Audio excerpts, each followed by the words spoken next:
Fábregas, Vamos, Fábregas Tess. para Iniesta, Iniesta, ¡chuta Iniesta!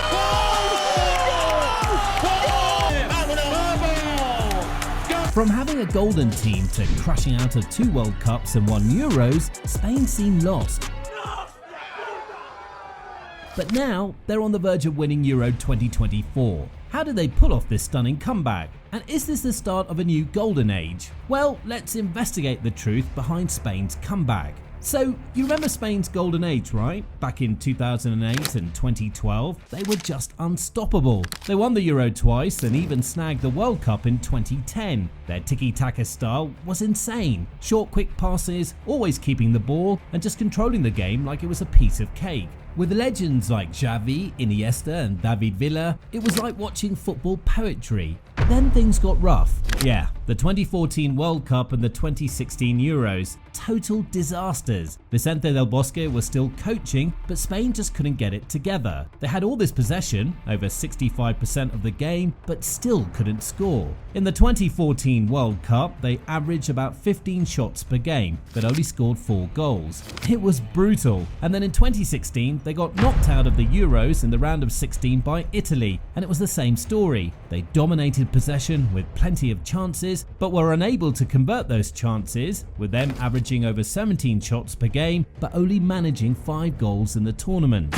And then came the 2022 World Cup. Oh man, that was a roller coaster. Luis Enrique was their coach, and there was a lot of hope riding on his shoulders. Spain had a mix of promising young players and experienced veterans. They started strong, crushing Costa Rica 7-0 in their opening match. It was like watching the Spain of old. Fluid passing, relentless pressure, and goals galore. Everyone thought, okay, Spain is back. Like we see Spain in the final. But then things started to unravel. They drew 1-1 with Germany, which wasn't a bad result, but then they lost 2-1 to Japan. That game was a shocker. Spain dominated possession again, having 82.3% of possession, but Japan hit them on the counter with just 17.7% possession and scored 2 brilliant goals by Doan and Tanaka, and Spain just couldn't respond effectively. They still made it to the knockout stage, but then came the round of 16 match against Morocco. Oh boy, Spain had 76.8% possession in that game. They completed over 1,000 passes but couldn't break down Morocco's defense. It was frustrating to watch. They created chances but missed them, and the game went to penalties. And then the penalty shootout. Spain missed all their penalties, all of them. It was unbelievable.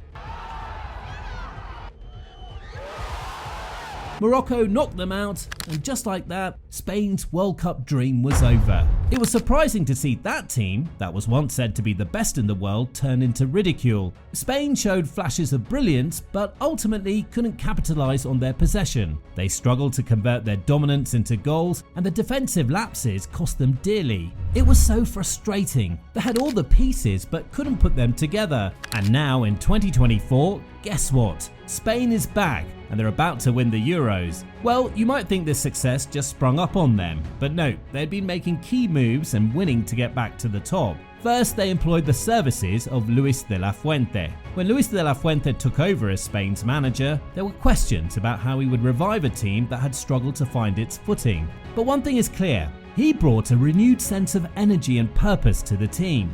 De La Fuente's passion and enthusiasm are infectious. He's got the players buying into his vision, and it shows on the pitch. They started playing with a renewed sense of joy and freedom, and it led to some stunning performances. But it's not just about the football. De La Fuente has also fostered a sense of unity and camaraderie within the squad. The players are clearly enjoying each other's company, translating into a stronger team spirit. Xavi desesperó al madridismo y Ceballos no lo dejó pasar. And he showed that he wanted unity when he told Xavi and Dani Ceballos to both settle their differences. De La Fuente knows a thing or two about developing young talent, and he's not afraid to give them a chance. Players like Pedri, Xavi and Ansu Fati, who all flourished under his guidance at the under-21 level, are now leading the charge for the senior team.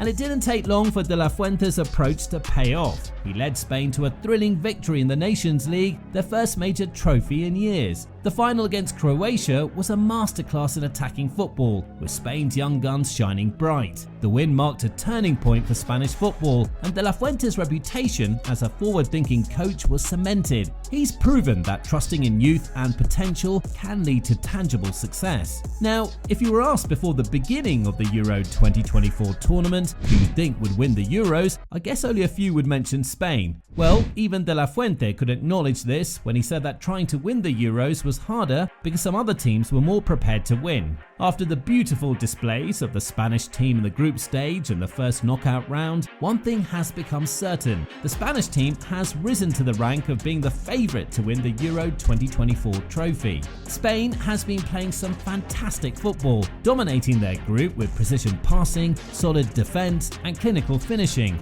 They've been putting on a show, and it's clear that their blend of young talents and experienced players is paying off. Pedri and Olmo are running the midfield like seasoned pros, while veterans like Rodri and Laporta providing the stability and leadership needed in these crucial matches. But it's not just about Spain's brilliance. The disappointing performances from some of the other big teams have also played a part in making Spain the favourites. Take England for example. They've been underwhelming to say the least. Very poor. It wasn't good enough. And listening to Kyle Walker's interview, we've all been there as players. And yes, you do try and take the positive. And yes, it is tournament football. But it's our job and the coach's job to dissect what's gone wrong, and there's plenty to look at there. Just one win against Serbia and then two frustrating draws. They were expected to come out strong, but they've been struggling to find their rhythm.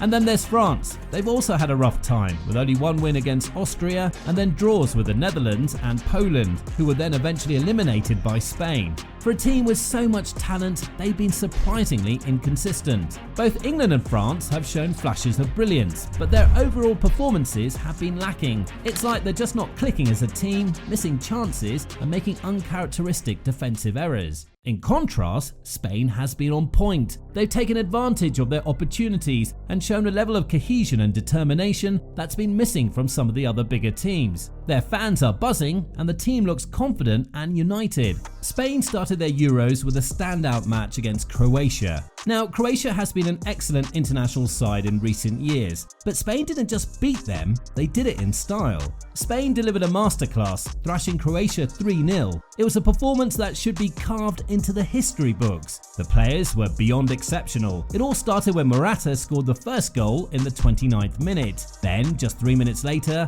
Fabian Ruiz doubled the lead with a fantastic strike. And to seal the deal in stoppage time of the first half, Koke put the game beyond reach with another goal. It was one of Croatia's worst international outings. After humiliating Croatia, everyone in the football world agreed Spain was cooking up something great, but the real test was yet to come. The second round of the group stage had Spain facing defending champions Italy. There were still doubts about whether Spain could win against Italy. Both teams started strong and it looked like the game would end in a draw, but in the 55th minute, Italy's Calafiori scored an own goal, giving Spain the lead. Some thought Spain got lucky, but hey, a win's a win. In the last group stage match, Spain's coach decided to rest some key players, even with a rotated squad. They still managed to beat Albania 1-0 thanks to an early goal from Ferran Torres. Spain was the only team to finish the group stage with a perfect record of 3 wins. Spain continued their brilliant form into the round of 16. They had a bit of a scare against Georgia, who scored an early goal in the 18th minute. For a few minutes, it looked like Spain's tournament might be in jeopardy, but Spain managed to equalise in the 39th minute, and then it was raining goals. They went on to win the match 4-1 with notable performances from Dani Olmo and Nico Williams.